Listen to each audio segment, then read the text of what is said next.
evening, obsessors, oppressors, and possessors. It is I, your humble host, Alec McCann, and with me as always, Julia. And we are back with a different episode today. And not black and white. And not black. We are in living color! Blurry? Well, or is that just me? No, it's probably just you. I think we're pretty... I mean, it's a camera, from this thing, so it's not the best resolution, but it'll do. At least it catches my sexy hair. Mine too, that I left natural today, and it's all short and frizzy. We are actually a couple episodes back. We did an interview with Allison Gunn, where she told us a little bit about her book, and then told us some creepy experiences that she had. Like, legitimately creepy. I would have left the house. I would have been like, oh, sis. Oh. Take me with you, please. When you leave, take me with you. Today, we are going to be doing her book, Nowhere. Hold on. Let me get it the right Alec page. lost my cover. I didn't know we had to tell them that.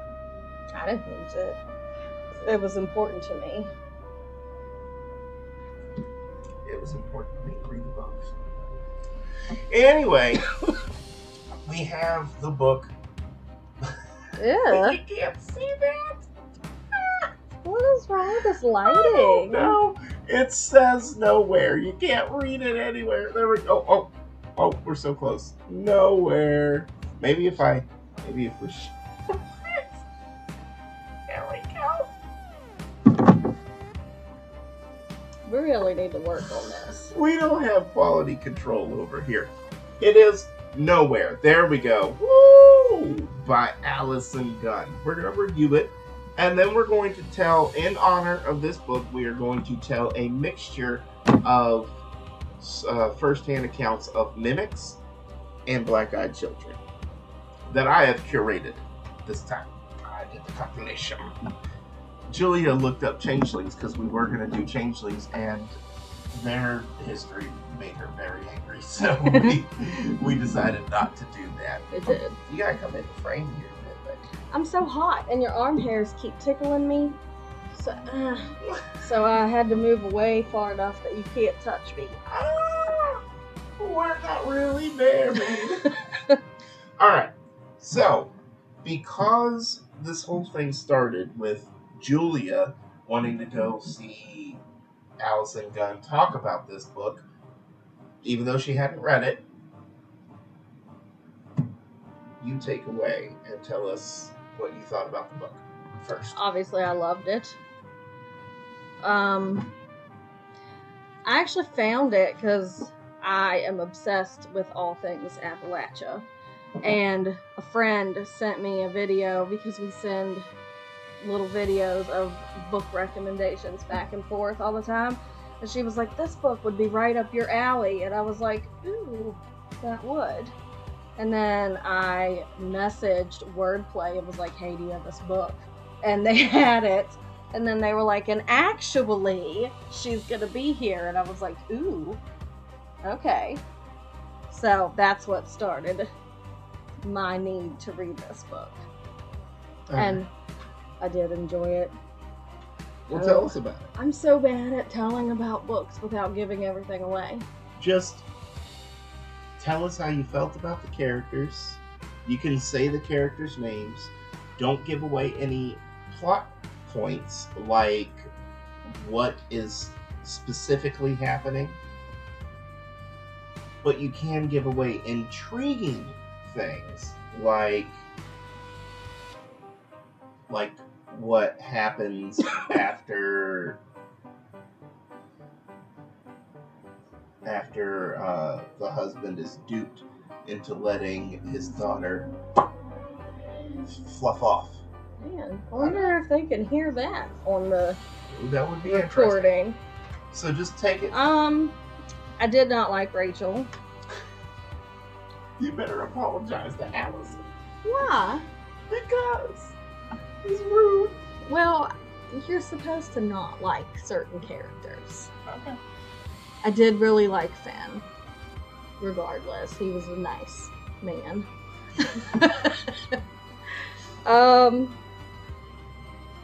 The kids, Lucy was just kind of creepy anyway.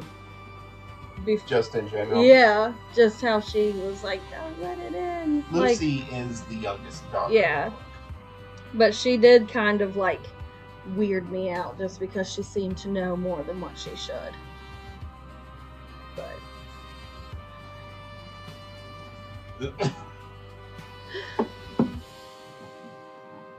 is that it?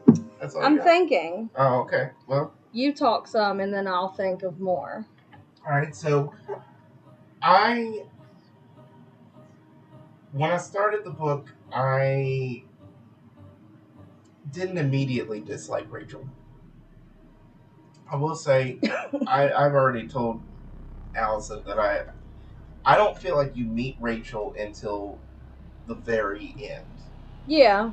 I don't feel like the person that you're meeting is a person that's behind a wall. So really, you're just meeting the wall. And she did get better. Sort of. Well, the last 5 minutes of the book. That's really... But that's not to say she is the main character, but that's not to say that the book is awful because the main character is awful. The main character is meant to be awful. Yeah. Like, she's a hero, but only in the strictest sense of the word because she's a cop. Yeah. She's not a person that you'd be like, hey, Mom, I'd like you to Rachel, this raging psycho monster.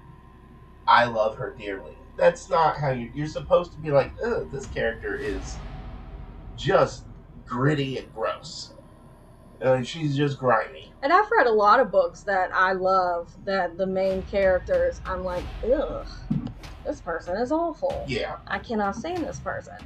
But like you said, Finn was fantastic. Yeah. I saw a lot of myself in Finn, which scared me a little. And maybe that's why I liked him. Oh. Give me a kiss. Nope. Oh. PDA. But what I did like about the book is the mystery it presents while not focusing, like its focus is on the mystery, but not necessarily, she doesn't get down into procedural stuff. Like she'll drop something off at the lab or something to have it tested, but the results are not nearly as important as the story. In fact, no one ever finds out about the results except for the one woman in the lab. Yeah. When they find that one thing. And then doesn't she tell her boss though? Yeah, and he's like, oh, well, what do I care? Yeah. Like, that's dumb. Get out of here. Pretty face. But, so, it was an interesting cop horror, if that makes sense. It was just interesting. The daughters, you don't really get to... You get the one, and she's kind of... If she was in a movie... Charlie or Lucy? Lucy. If Lucy was in a movie, I would find her cute until she started screaming, and then I'd be like, oh, no, you gotta go. You gotta go. Yeah. Because even though you can't hear the book, there were moments where I was like, dude, you've got to stop screaming. Maybe if you calmly tell them, hey, that thing over there is not cool, instead of screaming. Right. You know, something. I don't know. There wasn't... One of the cool things about this book is you can feel the inevitability. Yeah. Like, you know it's going to happen. Whatever it is in this book, I ain't ruining it for you. But whatever it is that is happening in this book, you can feel. There's a side of it where you're hopeful that the characters will find a way out. But you know it's iffy. It's iffy. It's iffy. And that hope without knowledge is what makes it feel inevitable. So we won't give away the ending. The ending was really good. Rachel, her character development within the last few pages of the book really turned me around. Like I said, I felt like I hadn't met her until that moment. The things that Finn does in the book are, I don't really know. He's aimless. Like, he has no idea what he's doing. He's just living life. The one time he's like, I'm gonna just get out of here, but then he never goes anywhere. Like, he never leaves. He's just like, all right, well, whatever. Here it is. In fact, when Rachel calls him to say, hey, we've got a problem at home, he's like, all right, I'm there. I'm heading there immediately. Let's do it. This is after he's told her, I'm leaving you. Right. And then she's like, we got a problem at home. He's like, I'm there, bro. I'm there. So coming back. I appreciated Finn and his characterization. The one cop that was her friend that went in. Jeremy? Yeah. I liked him, but only as like a person you tell stories about. I don't think if he was a real person, I would have liked him as a person. Just because we're vastly different. Yeah. But overall, I thought the book was fantastic. It did scare me. I told you I had to put the book in between two pillows because that way the book couldn't spontaneously open on me. It is a real good dread novel, if that makes sense. Yeah. You know what I mean? Like, it makes you feel like you are going to fall down a pit of dread. Yeah. There's not like it felt like you were in it. Yes, you don't have. You want to believe in hope, but it's not necessarily a book that you have hope. You just want hope, and that's a really cool thing to have. You got anything else for her? Allison, we loved the book. We love Finn. We obviously eventually, or at least I eventually enjoyed Rachel. Yeah, I liked her at the end. But I didn't like her. She was tolerable. I was like, oh man, see, if this person had been here the entire time, I would have liked to get to know this person. Yeah. Instead of the just let's be angry all the time. But given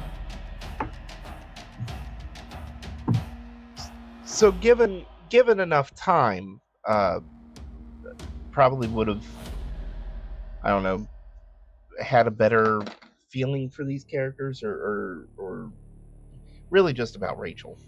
But the book itself, loved it. Yeah, definitely. Was really happy to have read it. If you want to read it, then go read it, man. Go to your local bookstore, find it, read it, enjoy it.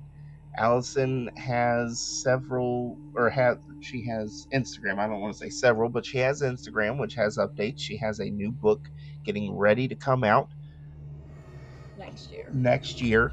So super excited. Be on the lookout for said book. Now, as I said, in honor of the book and Allison Gunn, we were going to do Changelings, but Julia found some rather disturbing news about Changelings. Would you like to tell them, Jules? Do we need to? I don't suppose. That's how disturbing it is. Well, I guess you could tell them, or they could go look it up for themselves. Either way. Well, I'll just tell them then. According to historical websites, the most likely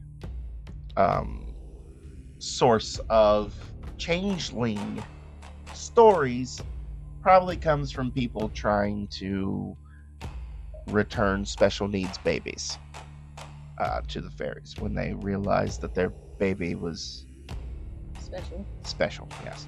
Or even just cried too much. Okay, or that one.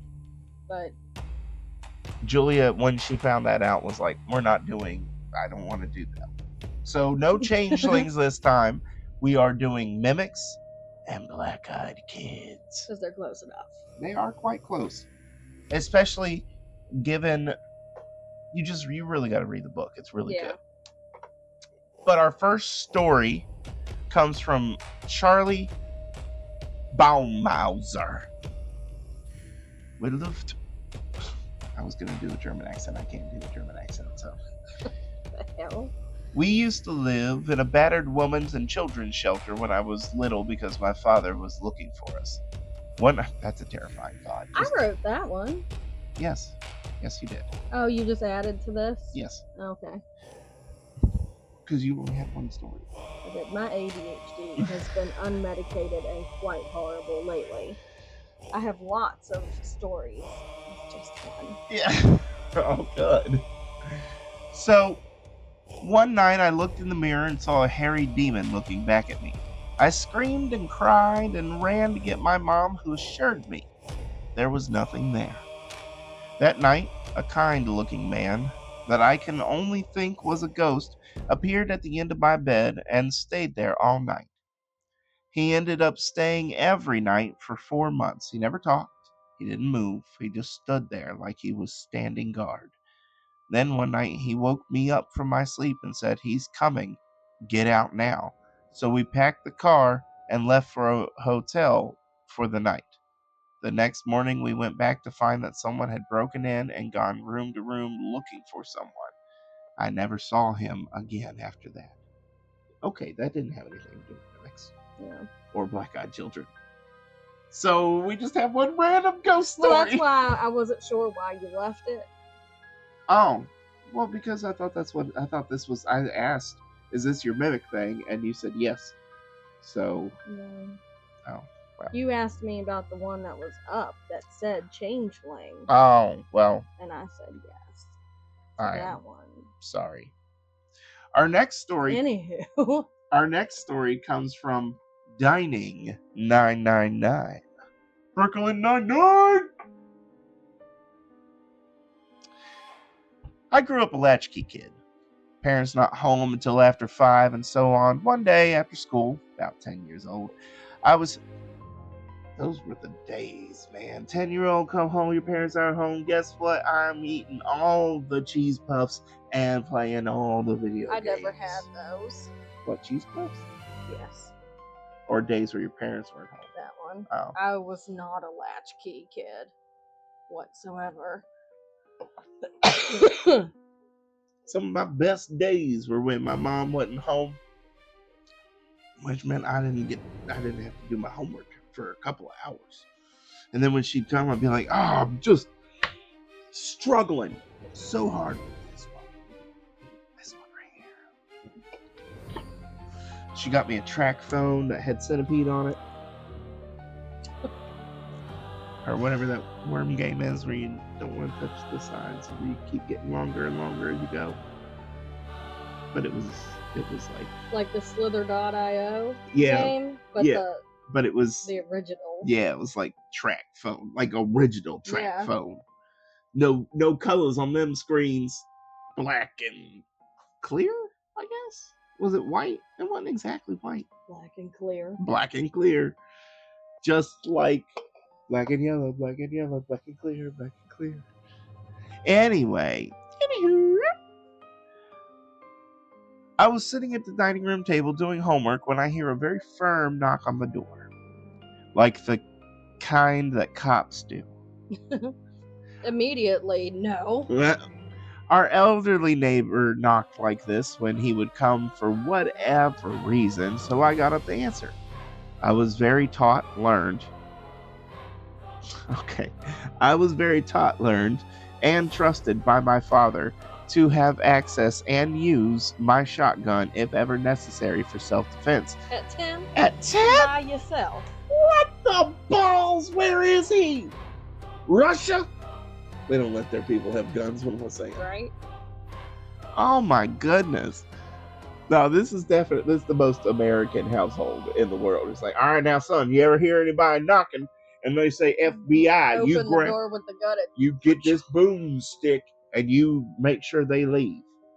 And don't take no papers that they hand you neither. It's probably a warrant. Can't serve you if they can't serve you. Right, can't serve you if you ain't home. So no, I'll take that shit to the door. Anyway. Jules. I was also well versed in self-defense as much as a kid could be, LOL. So not at all. And look, I'm sorry, but if you come at me, you're 10 years old and you come at me with some karate chopping, right? I'm hitting you with the back of my hand, because how dare you and my chloroform rag. How dare you think you're gonna come up here and do a flip on me, Jackie Chan? It ain't happening. Right? Nah. Hey, what's this smell like?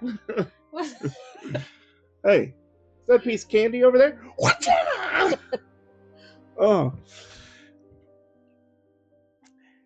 Oh my goodness. This dude is the main character. Here we go. You ready? I'm asleep. I am very well versed in self-defense, as well versed as a kid could be, and uncommonly fearless. Oh, oh, we got Chuck Mother Norris over here. Steven Seagal in the sheets. Oh, I'm gonna do my Bushido. Oh my. All right, so I opened the door to reveal a penis. No, to reveal what appeared to be an 8-year-old boy with sandy blonde hair looking straight down. He was wearing a yellowish but sullied shirt under a gray zip-up hoodie, which was dirty as well. There's all these stars, these asterisks here. I don't know what he's trying to accomplish with that. Maybe it was like the end of his thought. Oh. Like instead of a period, you know what I mean? Yeah, I get you. He was just... They don't teach English where he's from. They don't teach anything anymore. So it was late spring in the South. I knew nearly all the kids our age in our neighborhood and from our school, but did not recognize him at all. Not relegating myself as the pinnacle of knowing everyone, I figured he was a friend of one of my neighborhood friends. Maybe their little brother or something like that. I said, "Hi, can I help you?" He's 10. With a very assertive tone, he said, "Let me in. I need something to eat." And I was like, "Brother, I got beefaroni, I got macaroni, I got ravioli. What you want? You want some SpaghettiOs and meatballs? I got the chicken kind too." Oh, man. Baffled by this kid's gall, I said, "Do I know you?" And when this time he barked the same thing with a little more gusto, effect, flat, empathetic, reasoning, flat. What? What did I just read? That wasn't a sentence. No idea. Something was very weird about this kid. I asked if I needed to call his mom or anything. Same answer. I need to eat something. So then I asked if he was friends of so-and-so, and there's no response. I tried to make a little bit of further small talk with him, chummily tapping him on the shoulder. He was literally hard as steel. And I said, "Sir, I'm a child. You have to put that away. You can't just be coming up erect on my porch, telling me you need something to eat. Out of here, sir." I got progressively more proper Southern as I went. "Sir, put away the sheathed weapon. Put it away." No, thank you. Oh, no? I like it to be out in the wind. So anyway, hard as steel. Slap. The whole time, his gaze was fixed downward, so I leaned in to get a look in his eyes. His sclera was effing dark purple, almost black. That's how he put it, effing. or F-ing dark purple, almost black. I asked him if he had been in a fight. No answer. But I don't think that's gonna make your sclera. I've never heard someone refer to them as. Well, it's just the whites of your eyes, I believe. Why not just say the whites of his eyes or black? They were purple.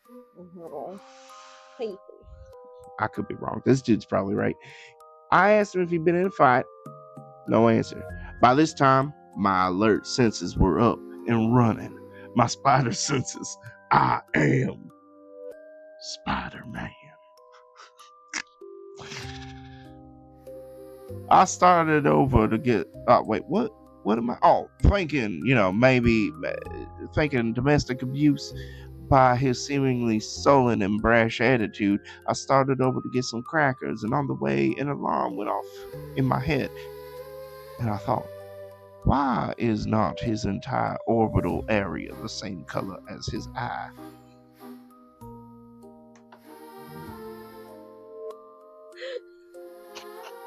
I picked a good one here. Oh man! Is he a pirate? I don't know. His ocular cavity is not the same color as his eye. Why is not? Hi, Max. After grabbing the crackers and turning to further question him, in mid-sentence I looked again at the door. Gone! That admittedly would have been easy to do in my area, but now I could hear H-E-R-E, this thing, kid in my head asking someone else, why didn't it work? It didn't work. I just then brushed off as a weird experience. Fast forward to 2014. I was 39, bored AF one night, so I decided to read about this black-eyed kid phenom. The memory hit me like an anvil. I was freaked the F out, man. Didn't even spell the word right. F-C-U-K. F-cock. I was F-cock out, man. Haven't been the same since, LOL. Luckily, I had imparted this to a friend when it happened, and he does remember telling this story. I believe you mean he remembers you telling this story, because if he remembers telling this story, someone's been lying. Either him or you. Someone told a lie. Our next story comes from Shade Ma 666. Oh no! The devil! So my boyfriend and I lived in a house for about 2 years, and a little while after I started hearing my boyfriend in the house, way after he should have left for work. Like a fridge door opening, closing, him walking around in his boots, sometimes talking quietly. One day, I got up and checked. My boyfriend wasn't there, so I went back to the bed only to hear more of the same. This isn't my first rodeo, since I've always been around the paranormal. But it caught me off guard, to be honest.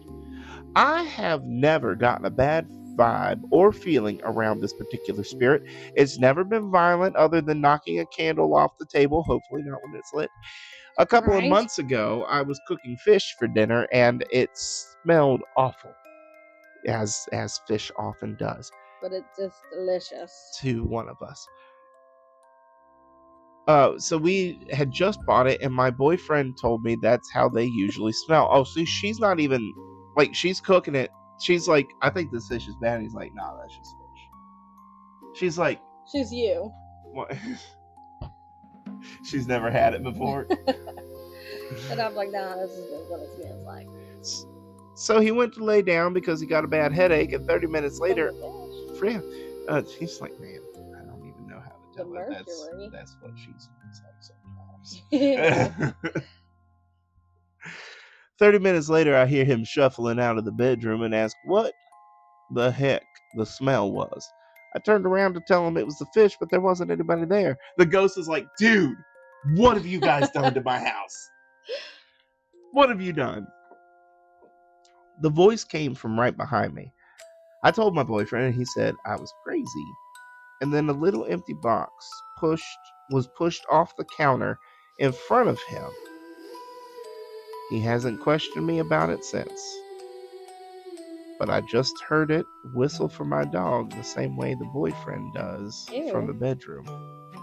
Sorry if this is long, I just wanted to tell someone about it. I don't feel scared or in danger, but is this a mimic? I don't know if it's a mimic, but it is doing mimicry type things, which is not a good thing typically in paranormal circles. I don't believe. I'm pretty sure that is not a thing, right? Well, A I good wouldn't thing. imagine. They're terrifying, so I can't imagine anything that's terrifying would be good. This next story is from Luxy Moon. A mimic experience I just had. Genuinely freaked out. I live on an old country property. I live with my ex-sister-in-law, her new husband, and their 3 children. What a turn. Ex-sister-in-law. She was like, I don't even like you, dude, but your sister, top notch, bro. Maybe they were friends first. Or the new husband refers to the old husband being her, Luxy Moon's brother, and Luxy Moon's sister-in-law and him broke up, and she was like, I like Maybe. your ex-wife better than I like you. Who knows? Ho. Anyway, they all went out of town for the day and were expected back this evening. I'm guessing at the time of writing this, she is not back yet, I guess. My sister-in-law texted me when that she would be home in 1 hour. At about the hour mark, I hear the front door open downstairs and I hear them all enter. I hear grocery bags moving around, clearly my sister and nephew's voices saying something I couldn't make out. I hop out of bed to go greet everyone just to walk into an empty living room. Now, I actually have a Ring camera in the living room, and that caught my reaction, but since it didn't have the mimic, I didn't include it. I've spin around in a few circles, just confused, looking around, and I keep looking out the window to see if maybe they parked somewhere else, only for, in that moment, to see the headlights of the truck come down the road. That's when I left the house to meet them outside, as I was freaked out. What was that? That is creepy. That is. This next one comes from Deleted because they didn't want their name anymore on here. I've encountered the black-eyed children. I'm going to read it. Oh. This one's in Appalachia.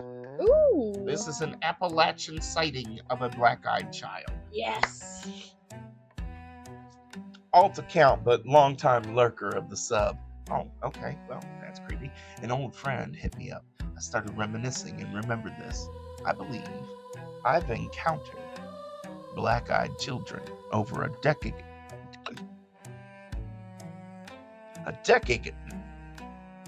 Why can't I say decade?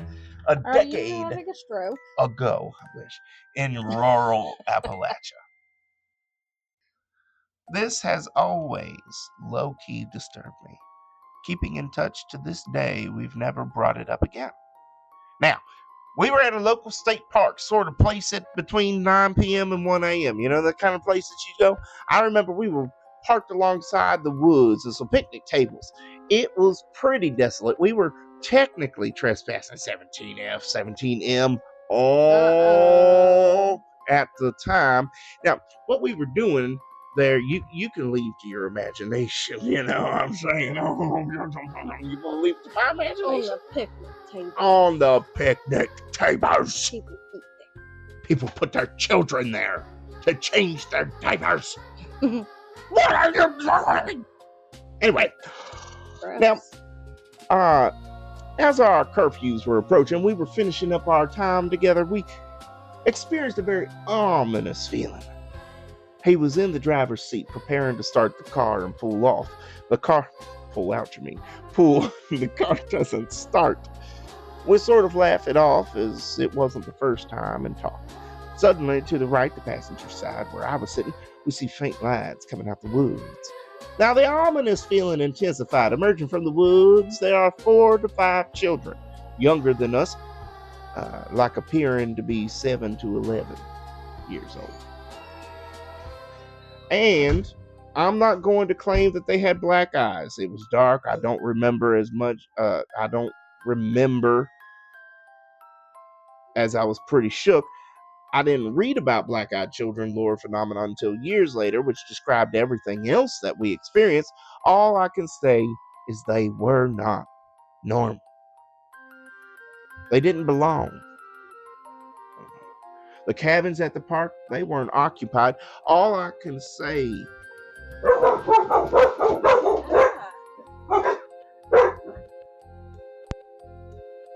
The cabins were not occupied. They were even getting rented out as it was autumn or winter. Or they weren't even being rented out as it's autumn or winter.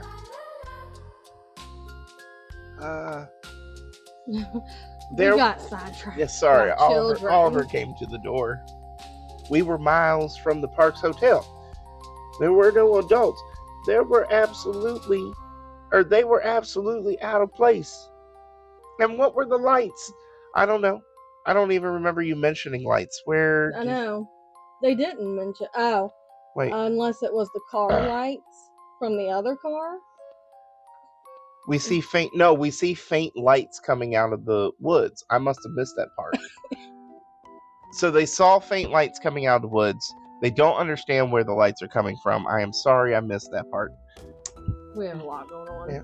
A lot of commotion. I don't know, but the closest thing I can compare them to are glow sticks. Alright. Glow sticks. They interrupted a rave and thought it was black-eyed children. They're like, ah! It's just a rave of little people. That'd be fun. These little people out there having little people orgies with their glow sticks. I don't know what you do at a rave. I imagine orgies. Sounds like an orgy.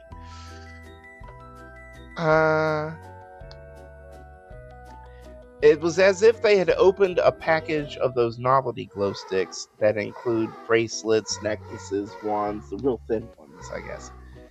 But it wasn't like they were having fun or goofing off. They just stopped and stood, staring at us. Now, he tried asking what they were doing here, if they were lost, where are their parents? No response. The oldest looking male child, bit heavyset with a gray hoodie on, approached the vehicle just in front of where the passenger headlight was. Here.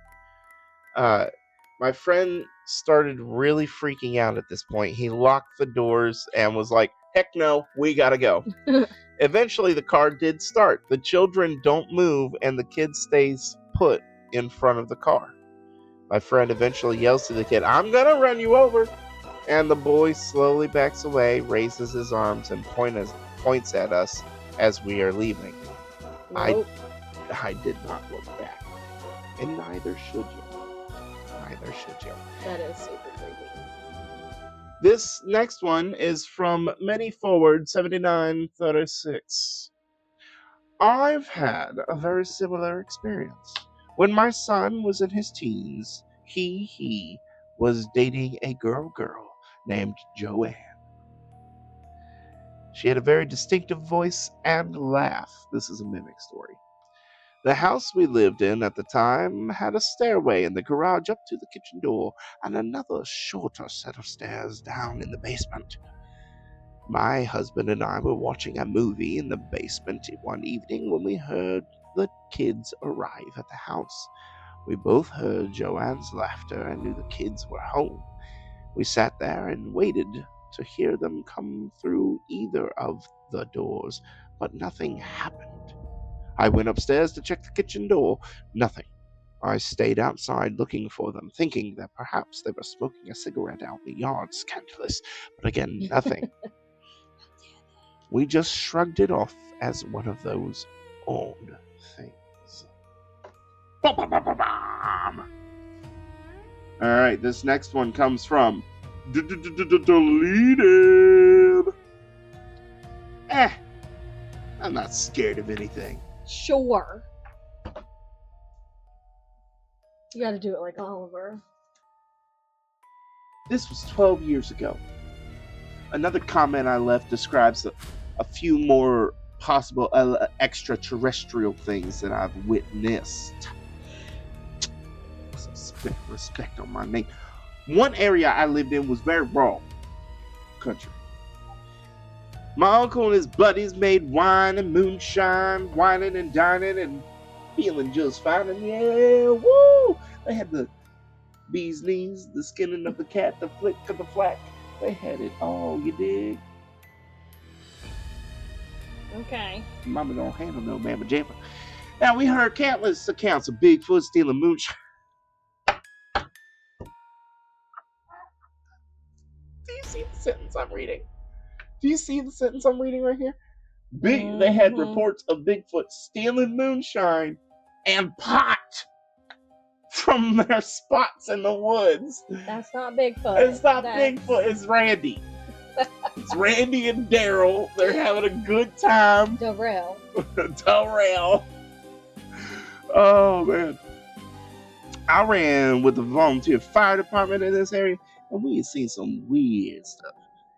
One of the first calls I remember is I was bagging a woman on the floor who had died.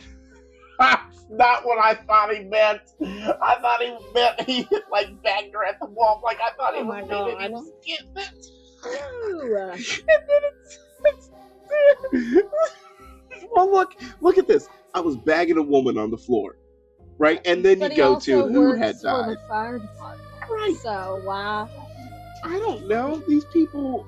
We had one dude not know how to speak English for a second and kept putting asterisks in. I don't know what these people are going to say, but what I do know is this dude was bagging a woman on the floor who had died. Which is what caught me off. I was like, he's doing what? And then I was like, wait. No, you're toe tagging. Bagging and toe tagging. That's what they should call hookups. Oh, you know what I'm doing. I'm just bagging and toe tagging. You know how it goes. That's what I want to do. Bagging and toe. Oh, you said that in the wrong context.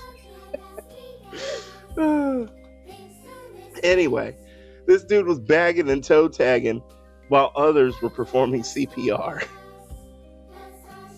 It's like, I'm bagging her up, dude. No, bagging is the thing you squeeze. Oh, I thought he was putting her in a bag. That's what I was like, it's this, because I couldn't think of what it's called. You don't watch enough medical shows. I thought he was putting her in a bag, and they were like, dude, we're not ready. No. He's like, I've got other calls, bro. She's dead. She's been dead for about 4 minutes. So let's get this going. If she breathes, she's gonna die later. Oh. But we kept losing and regaining a pulse. I saw a blue light orb leave the woman's body as I looked into her eyes. She's dead. How are you looking in her eyes? You said she's died. You were bagging her while she was... Who had died while others were... Okay, so she just died during the... Okay. Me thinking he was banging her really set me off on a whole not understanding anything. And you work in the medicals. Oh, man. Oh, goodness. All right, so I never knew until then that we really do have a light in our eyes, because hers had transformed into dull marbles. She was later pronounced brain dead, small town. And I knew... Meaning he knows because he lives in a small town. Oh, I got you. And I knew at that moment I witnessed her soul leave her body. Now, I believe there were fairies in the woods right next to the house.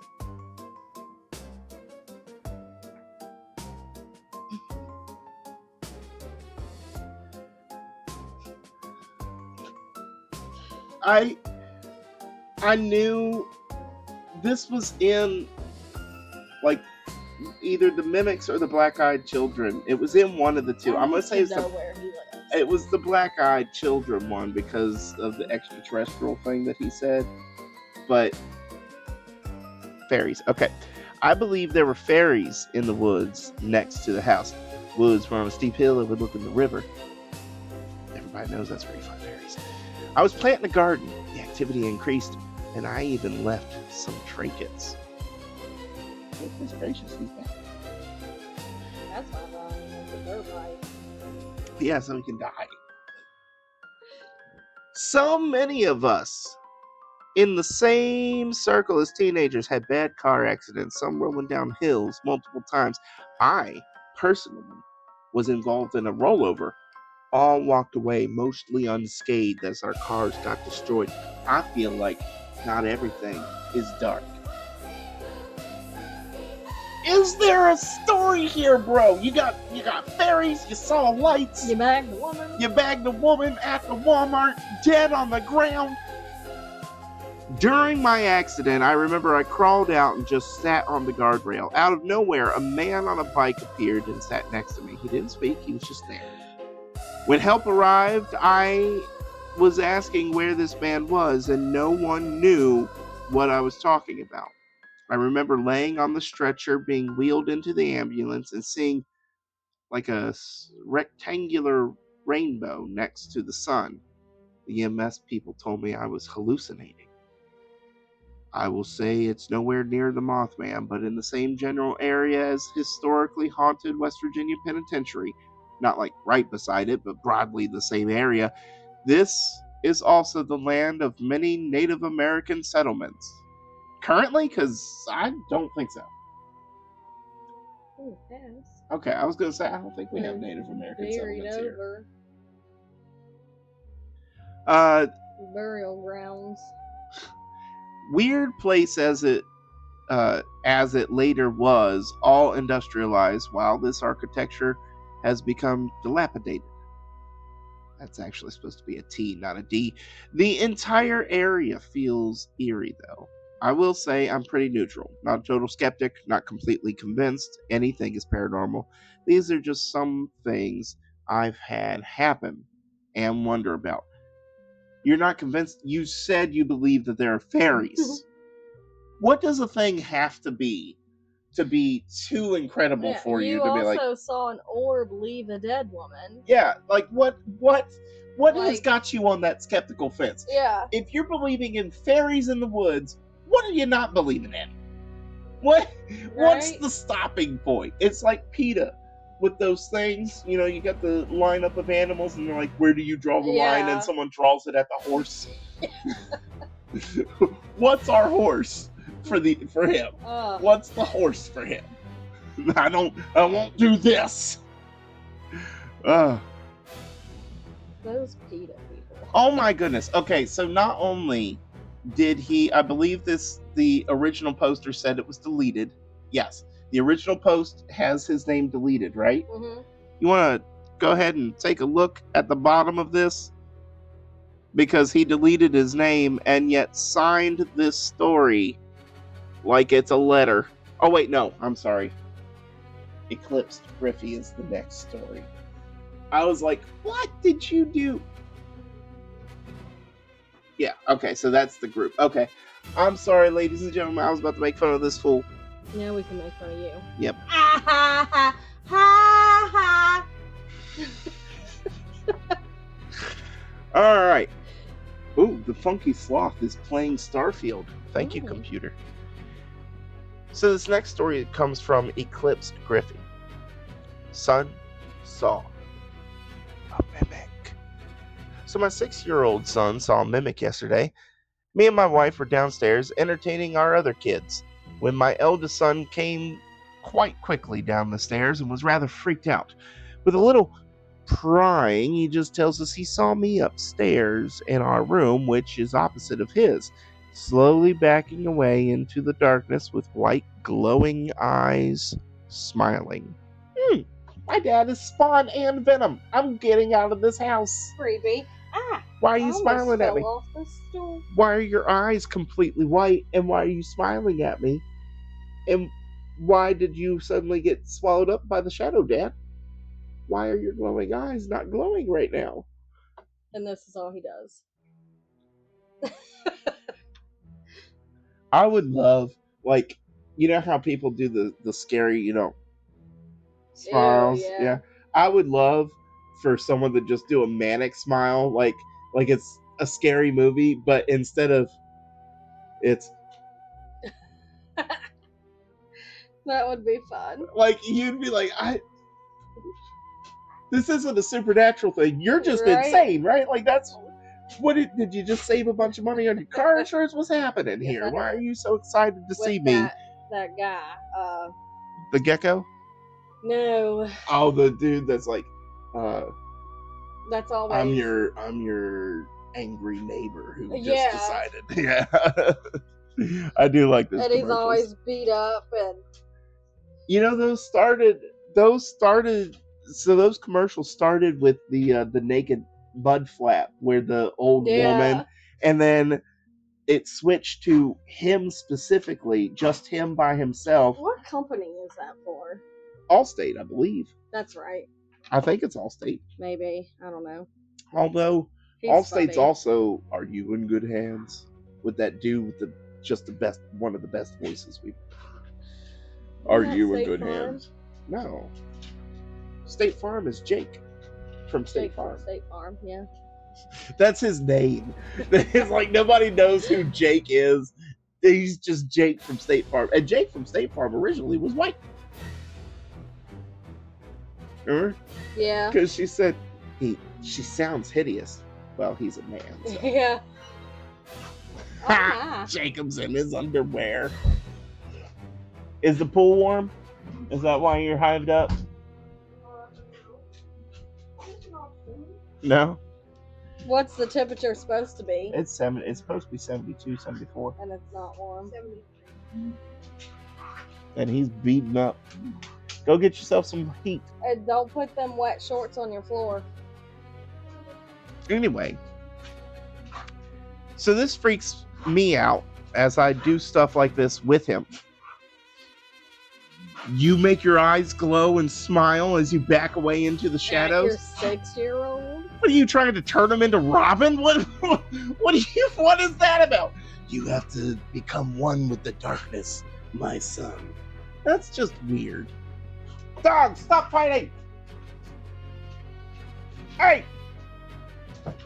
Stop it! What was that? It was just a roll of tape. Stop it! She's like, how dare you? My favorite is their nails. I know. Scratching the floor. Just constantly. Don't you cough at me. Anyway, so I'll do that to make him jump, and then he runs into my room to attack me. But the fact this thing must have known doing this would normally draw him into the room, that's scary. Luckily, my boy has good sense and instantly realized it wasn't me. It is time to do a house cleansing, I think. Just realized the camera I have in my room fell a few minutes before this happened. Ew. Our next story comes from John J. Jingleheimer Schmidt. His name is my name too. Whenever we go out, the people always shout, "You are really hyped up, quite really, really bad." Here, take you an allergy medicine. Take you several allergy medicines because you are hyped up. Something fierce. What are you doing? Belly dancing. Oh. Well, good. You can get us some rent. Jacob, Zoe stop it. Looked appalled. She was like, "Excuse me? He's a child." That's exactly. She's like, Here, Jacob. you're not proper as a human. This story comes from John J. Jingleheimer Schmidt. He says, still sending a shiver down my spine. What's TLDR mean? I have no idea. Toodle-doo. Maybe. Tilder. To love daily rewind. If anybody knows what that means, tell me. Yeah, just feel free to tell us. Hold on, I'm going to pause so that he can tell us more things. I was the store manager of a nationwide mall computer later gaming store. Okay. This was long before GameStop and cell phones. We were located on the left side facing the middle of the mall with J.C. Penney's to the left at the end. Love J.C. Penney's. This detail plays into the what happened. My ex-wife is strikingly beautiful, a Latina woman. She was only 20, and my daughter 1.5 at the time. Fortunately for us, we had very beautiful babies. They almost looked like dolls. Now, the reason I say this is my daughter, the reason I say this is this dude needs a comma. The reason I say this is my daughter attracted way too much attention as a baby. What does that mean? Are you a crazy person? Is he a creep? Because that one creepy woman that used to ask us at McDonald's all the time in Moorfield if Oliver was a real baby. Yes. I also don't know if I unpaused this before I started reading it. So I'm just gonna reread. Okay. All right. I was the store manager of a nationwide mall computer gaming store. This was long before GameStop and cell phones. We were located on the left side of the mall with J.C. Penney's to the left at the end. This detail plays into what happened. My ex-wife is strikingly beautiful, a Latina woman. She was only 20 and my daughter 1.5 at the time. Unfortunately, but fortunately for us, we have very beautiful babies. They almost looked like dolls. The reason I say this is that my daughter attracted way too much attention as a baby. He was like, "You attention-seeking whore." And she's just like, "Goo goo gaga?" No! Shut up with your goo goo gaga! Like, I understand, I mean, obviously it was a long time ago, but like, I understand not posting them on social media, but to just stop taking them in public, that's weird. Well, he didn't, I think you're putting that in, he just... No, it's. Oh yeah, no, we stopped going out in public because people were constantly approaching us and trying to touch her. What? It's a baby. People touch babies. Oh. It's a Sunday. I would work the whole day since it was a short day. The three of us would go to work. My ex would dress our daughter and herself up and make a day of it. She liked to shop and wander for the day, coming back to have lunch. Being the manager, I took long breaks as well. Ooh.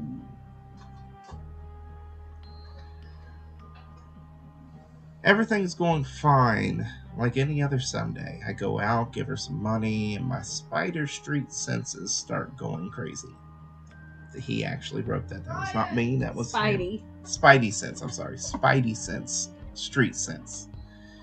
I look to the left and see a man intently looking at my wife and our daughter. I meet his gaze, but he doesn't look away. We had a huge wedding with 200 plus guests. I asked my wife if she knew the person staring at her. We both look up and he was gone. Couldn't have been 2 to 3 seconds since I last looked at him. It was something strange about him. I remember him to this day, dressed in a gray suit with a gray overcoat. Oh, with a gray overcoat. That doesn't seem very paranormal, though, does it? Is that the end? I don't know. Oh. I was gonna say, what? That's not a good way to end this. Now, not to trouble her, I told her not to worry about it. We had lunch, we took the long way back to the store, and we stopped at the mall security. I introduced her to the security guys who had become good buddies. I pulled them aside and told them what had happened, and they were concerned. We stopped by the info desk, and I tell the person working there to let me know if she sees him. Now, my ex-wife loves to shop at J.C. Penney. Are you his ex-wife? Yeah. I I'm knew- also Latino. I was going to say, you're a fiery Latino woman. Mm-hmm. I knew it. Yes, I am. Now, before she goes in, I tell her about the man in the gray suit, and she let me know she'll keep an eye out for him. And then there's a call on the store phone. An employee tells me it's the phone. I'm like, yeah, I heard it ring. He tells me he needs some help. He pulls me aside and says, it's your wife. She sounds scared. I jump on the phone, and she tells me the man I described has been following her for over half an hour. Ooh. When he had first showed up, she said he was reaching for our daughter. I immediately call security, and they come up the middle with my employees standing watch on the entrance of JCPenney's. Did he call a gang out? He was like, watch this.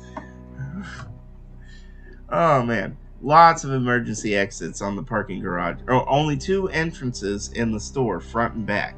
Lots of emergency exits on the parking garage side. So the only entrance not covered was in the front. Luck would have it, a police officer had pulled someone over from the street and was in the front parking lot. By this point, I don't want the gentleman to go away. I want him caught. Everyone starts converging on the store. He's got nowhere to go. Oh man. They walk to the station where my wife is surrounded by the store manager, several employees. They have our daughter behind the counter. The police officer has been alerted. Mall security escorts, both of them, out of the store to me. We put them in our car and they drive straight to her mother's house. They continue to search the store, every nook and cranny, but he was never found. And to this day, I can remember every detail. But the detail that sticks with me the most, his eyes were cold black. I was like, what does this have to do? And then I was like, oh man, I've picked a story that has nothing to do with either thing. It's creepy. Boom, boom, boom, boom. You like that little Mario dance I did there? Mm-hmm. Alright, so our next story is from Faye_0, Mimic Experience. One evening, I was having dinner with friends. My mom called me around 8:25 and asked where I was. I told her I'm out with friends and would be back sometime. When I reached home, Mom says she saw me walk in through the gate about 10 minutes before she made that call. She saw this from sitting room's window. Mom says she was preparing to open the door for me any moment, but I never rang the bell. She checked after a while to see what I was doing, but there was no one out there. She thought maybe I had gone out again or something, but I was out with friends all along. My mommy's got hundreds of encounters, but this one involved me, so it gives me goosebumps. Think she got some cleansing ritual done later. Alright, Fairy. This next one is from Baby Milk Cow. How fun. Not my story, but my dad's. He grew up with a single mom and 4 other siblings in the southeast Texas on the border of Louisiana in the bad part of town. That's a lot to put in there, man. That's a lot of information. That's where I grew up, too. Yeah, you grew up in the bad part of town, did you? Yeah. This must be the last story, so I'm going to have to... Alright. The house this happened in was behind a nightclub. Now, my father was born in 1967 and says this happened when he was 2. And he remembers it to this day. That's a hard thing to prove. It's a hard thing to prove. I don't remember. 1967 is when my mom was born. So it's not very old. Okay, but I meant more along the lines of being able to form attachable memories. At the age of 2? Oh, I didn't hear that part. Never mind. He says him and his brother, who was maybe 6 at the time, were sleeping on the couch in their living room. And they both woke up to a black-eyed child standing in the doorway of their closet. Closet? It's already gotten inside. It didn't do no knocking. Right? It didn't say, can I come in? It didn't say, I need something to eat. It was just like, here I am. You're not supposed to be inside. Who opened that door? Right? Who let them in? But it had black eyes and orange hair. That explains it. Gingers are much more powerful because of their soulless features. And had a slight glow to him because he was white. Yeah. All gingers are super white. Jacob, our audience loves your voice. Thanks, bro. Yes. Thanks, audience. Now, when my dad, where am I? Oh, it was like he was under a spotlight. He said him and his brother this is killing me. Him and his brother tried to scream, but nothing would come out. The child just disappeared after that. The reason everyone knows this is true, a couple months ago, me, my mom, and my dad were at my grandma's house, and my uncle was watching a documentary on black-eyed children. When my dad brought up what had happened to all of them those years ago, my uncle started tearing up and just kept repeating, "Man, you seen that too?" I thought I was crazy. I can't believe you seen him too. My uncle has a history of drug usage and mental health problems, and for all those years, for over 50 years, he assumed that what he seen was fake, and his mind just playing tricks on him. It's sad because we think that this situation shook him up so badly as a kid that he started using drugs as a teen to cope with the thought that he may have been crazy. They were so scared that they just never brought it up ever again after that, but my dad always told my mom told my mom that story ever since they started dating. So he's just been like every day, This is what happened to me. Black-eyed ginger child in my closet. Kept saying, "Y'all come in here. Y'all coming? Right. Y'all coming?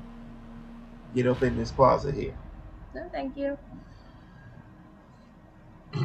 For 50 years, he's been telling his wife. Burr, what the heck?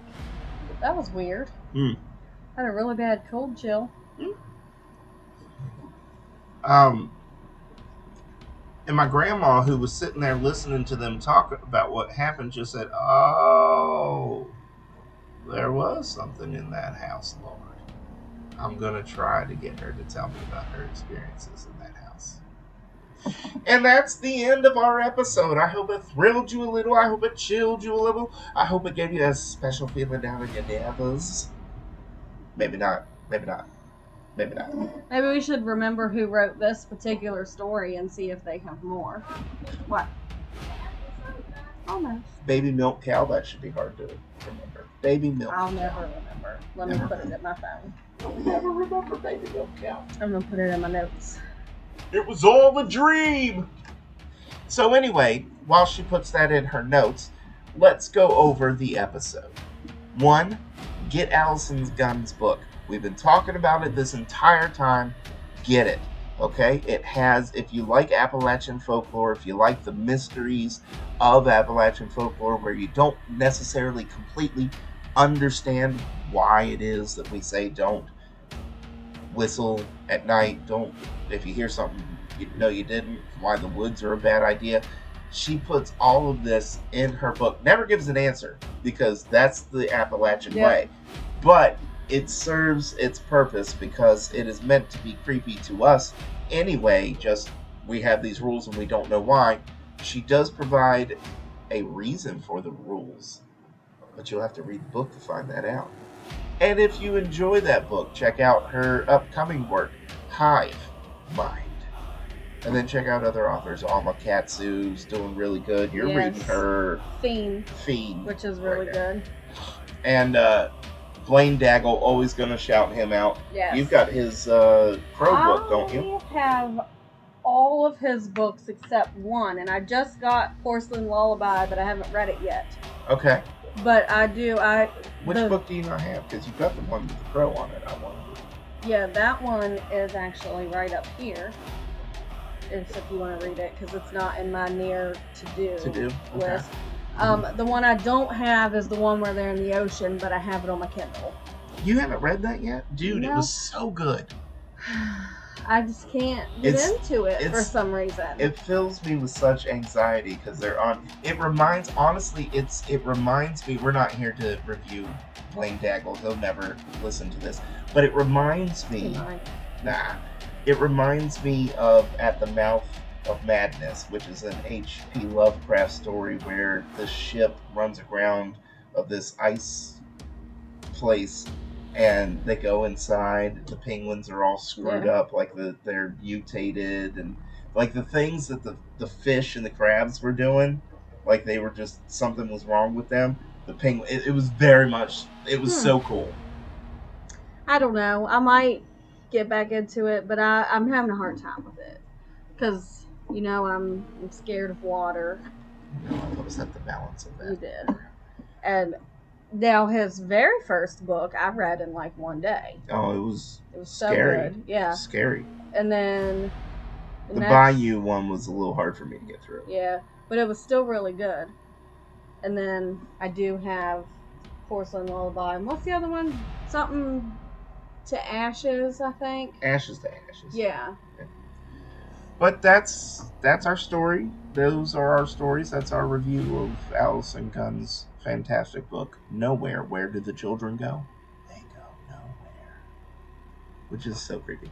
I know that was one of my favorite lines from the book. She's like, nowhere. But, because I would have smacked her at the same time. I would have been scared to death, but I would have been like, tell me where they are. Tell me. So, we also have some updates here. We did start a tip jar, so look for that in the description. If you want to help the channel get forward, if you want to have our content better prepared, hit us up on that. And thank you very much for watching. It was a pleasure doing this. Is there anything? Oh!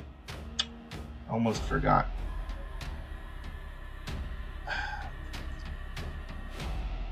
Salty Garlic has scurvy. She's not getting enough vitamin C.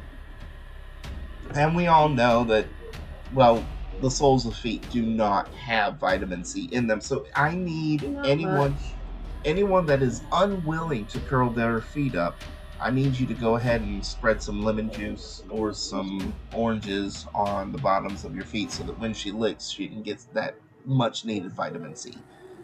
You have anything? No. All right. Well then, ladies and gentlemen, thank you for listening to this episode of Ghosts in West Virginia. When we come back, we are hopefully going to have an episode involving a haunting in Pennington, North Carolina, South Carolina, one of the two. Not awesome. Pennington. It's the Pennington haunting. The Pennington family is haunted in North or South Carolina, one of the two. I'm writing that story now, researching it, getting everything together. I am halfway through my notes, I believe. And I am writing one story at a time. Not even, well, one story, and then moving on to a different topic, and then a different topic, and then a different topic. She's got goals, guys. Goals. Struggle bus. Struggle bus. All right. With that being said, ladies and gentlemen, thank you so much for watching, and I hope you all have a wonderful day. Bye. Bye.